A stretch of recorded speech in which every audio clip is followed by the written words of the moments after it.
Ian Fraser, CEO of Fathom Nickel, is back with us. Ian, congratulations. You have closed an upsize private placement, now 4 million Canadian dollars in the bank. Can you tell us the highlights of this? Well, yeah, I guess. Well, thank you for. We're quite pleased with that. Um, I guess one of the biggest takeaways was just previous raises within the last 18 months have been like pulling teeth. And when we announced this one, it was there's a lot of people stepped up, and it all came together. It was a combination charity flow through with hard dollars, and there's a little bit of work that required to get all that organized, and it all came together very, very nicely. And when we announced it, Doug and I were just amazed. By 12 noon that day, there was all kinds of people wanting to get in, and so we were able to go as far as we could with the oversubscription, and that filled very quickly as well. So yeah, it was like I said, compared to other raises, this one was pretty slick. Well, that's a fantastic start to the year.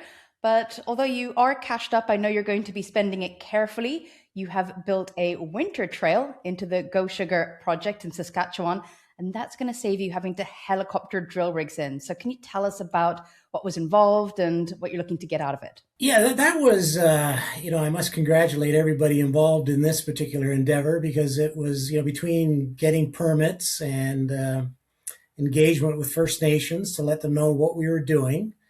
There are a series of historic trails that go back to the 1960s when the Gochager Lake Deposit was discovered. So we very methodically laid out a path, and then it involves 3 individual lakes that we have to traverse. So you can't get heavy equipment across the lakes until you have sufficient ice.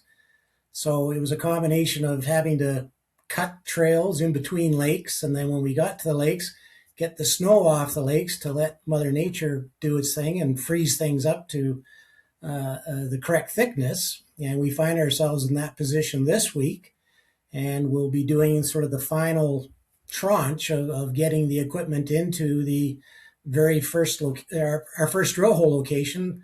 We're estimating Friday, Saturday this week. So we're very, very excited that this has all come together. Let's talk a bit about this forthcoming drilling and the specific targets. Now, audiences should be aware that we're dealing with a historical deposit at Gochager Lake. So you're certainly going in with a good amount of data. Exactly. And it's sort of been our plan all along. When we started drilling this thing in 2023 and started to recognize the styles of mineralization and the rock that this mineralization was hosted in, we wanted to see if we could sort of push the envelope. What is the scale potential here? So the field programs that we ran 2024 and 2025, we recognize what we're calling the container rock, the historic deposit container rock, continues along strike a distance of 3.5 kilometers. And our sampling and prospecting, we recognize that the nickel tenors along strike are comparable to the nickel tenors at the historic deposit. So that makes us feel that some of these higher grade shoots of semi-massive to massive sulphide breccias that we recognize at the historic deposit, quite possibly there's more of that style of mineralization further along strike.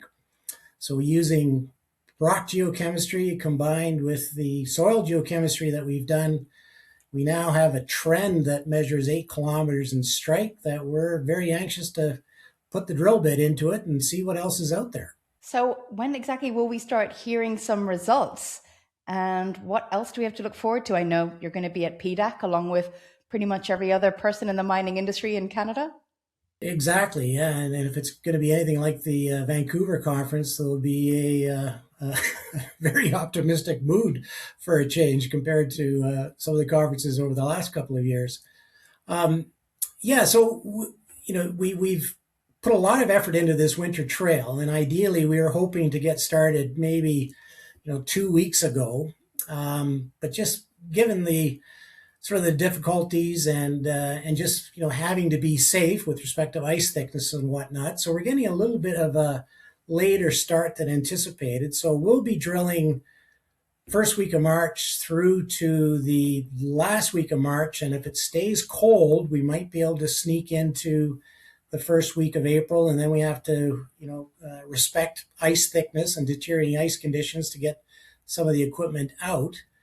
So I suspect that we're probably going to come up short on the 3,000 meters, and we'll continue the program end of May into June. And now with the extra financing, we should be able to get to 4,000 meters. So with respect to results, all of our drill core will be at the labs. I'm going to be up there myself. I might take some of it mid-March or the third week of March, drop it off at the lab in Saskatoon. That being said, give it 4 to 6 weeks. I anticipate first week of June we'll be seeing, and possibly the last week of May, we could be seeing some of the initial results. Well, that sounds fantastic. We'll certainly be staying tuned and doing our best to do a live cross into that project and see all this wonderful work that you've already done.